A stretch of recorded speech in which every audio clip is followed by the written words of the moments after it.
Wait, who were you talking about just now? Oh, Taylor Swift. Wait, are you saying you don't know who Taylor Swift is? Oh, you mean Tay.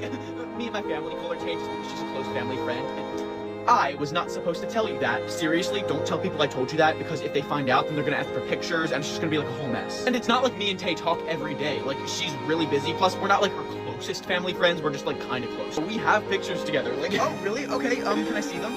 Can I see the pictures? They're not on this phone, they're on my other phone. Just because my dad says that I can't have pictures of me and Tay together on the phone that I take outside. So that phone has to stay at my house. I could FaceTime her right now.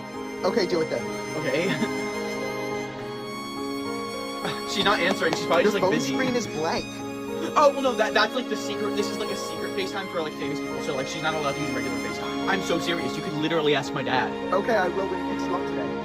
Oh, well he's like in a really bad mood because of work, so maybe like today's probably not the best day, but you can ask him some other day.